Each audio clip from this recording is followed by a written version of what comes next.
Pessoal, nessa parte da aula a gente vai ver que há efeitos desse movimento terrestre, não só no relevo, como eu disse para vocês, mas também porque esses movimentos, não só o choque, né? O choque vai gerar isso de forma mais intensa, mas também as falhas existentes dentro dos continentes vão gerar o que a gente chama de terremotos. Tudo bem? Já em áreas quando eu tenho subducção, como essa área aqui, em geral eu tenho um processo de vulcanismo, em que eu tenho o expelir desse magma, beleza? E aí eu vou formar a partir do resfriamento alguns tipos de rocha e até alguns tipos de solo, como o solo de terra roxa, ok? Pessoal, os terremotos e o processo de vulcanismo, qualquer movimento terrestre, claro, interfere muito na nossa vida. Nós temos aí duas escalas para medir isso. Richter, que mede a magnitude, a força desse movimento, e Mercalli, que mede os efeitos. Então, se você pensar numa coisa, uma região como o Chile, que já se adaptou aos terremotos, que tem uma condição melhor do que a do Nepal, ok? Pode ter que o terremoto tem a mesma escala, Richter, tanto aqui no Chile quanto aqui no Nepal. Pode estar na mesma escala, pode estar 6 na escala Richter. Na escala de Mercalli vai ser diferente. Por quê?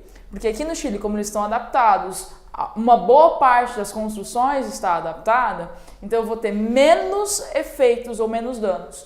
Já no Nepal, como já aconteceu em 2015, acontece quase todo ano, né? Mas em 2015 foi muito forte. Nós temos aí uma escala de Mercalli muito alta, porque lá tem muitos efeitos, muitos danos. Isso se deve à condição, principalmente à condição aí socioeconômica e estrutural do país mesmo.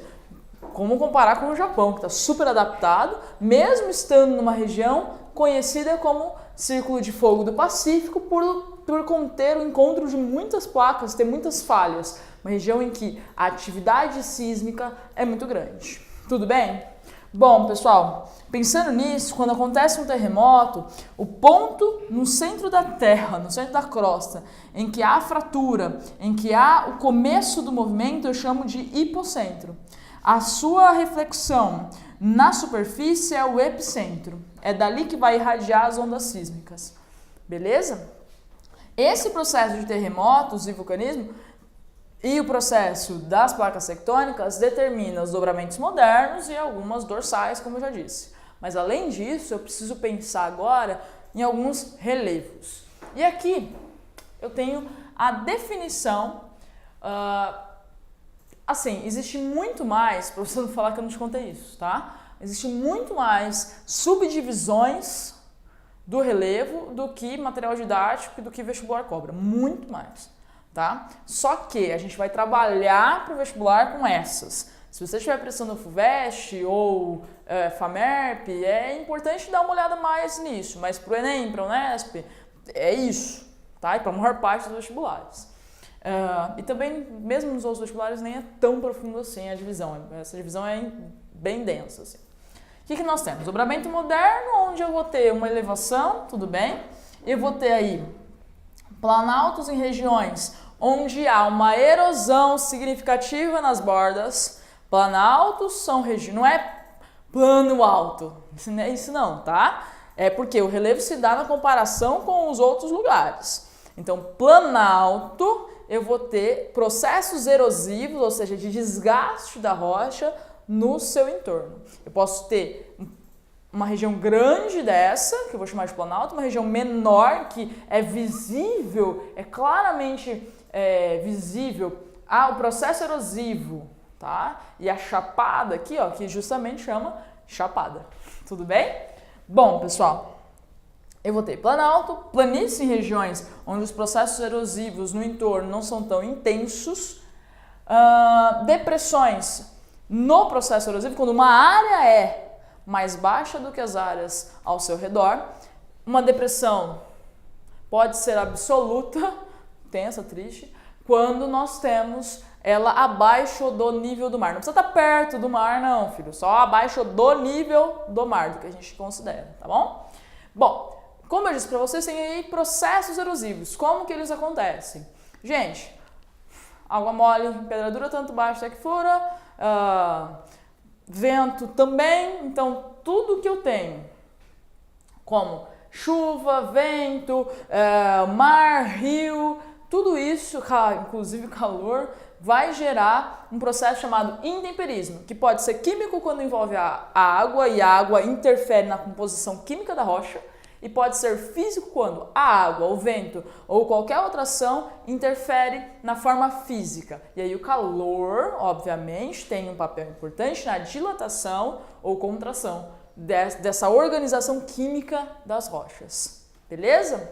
Bom, isso aqui, ó, intemperismo. Para lembrar disso, aquele negócio do Pokémon, porque o Pokémon de água vence o de pedra, muito simples, justamente. Porque o Pokémon de água, ele vai erodir, entre aspas, o Pokémon de rocha, né? Não é pedra. Aqui o Pokémon é pedra, mas o jeito certo de falar é rocha, tá bom? O que acontece aqui? Esse processo de intemperismo, quando ele envolve, intemperismo físico, quando ele envolve água e uma grande lavagem do terreno, a gente tem um processo chamado, a gente vai chamar de erosão. Mas não deixa de ser um processo de intemperismo físico, ok? A gente pode perceber que esse intemperismo ele vai ser mais ou menos forte a depender do tempo em que eu vivo, se a chuva é mais intensa ou menos naquele local, mas também das condições como retirar a cobertura vegetal, o que acelera o processo erosivo, beleza? Então isso aqui é relevo. Eu quero destacar alguns para você. Se você quiser esse desenho de uma forma perfeita, não está contente com o meu esquema, digita lá, relevo do Brasil, mapa. Vai aparecer um mapa com laranja, é esse mapa, tá? Mapa laranja, em que nós temos, eu destaquei algumas coisas, tá bom? Planaltos e serras do Atlântico, nessa região aqui. Claro que bem pertinho da praia eu vou ter uma depressão, mas né, a maior parte dessa região é planalto e serra. Eu tenho a Borborema, que logo mais na aula de dinâmica climática vai ser muito importante, uma elevação, né? Também é um planalto. Os planaltos e bacias do Paraná, e aqui entre eles eu tenho uma planície, o planalto do Parecis, eu tenho o planalto do Paraíba, e aqui eu tenho o planalto oriental e ocidental amazônico, e no meio a depressão amazônica. Então os rios que correm para o rio central amazônico, né, o rio Amazonas, os rios que correm para eles são rios em que eu tenho elevação. Tudo bem? Que eu tenho um relevo em elevação. O próprio rio principal dessa bacia, ele está dentro de uma depressão. Tudo bem?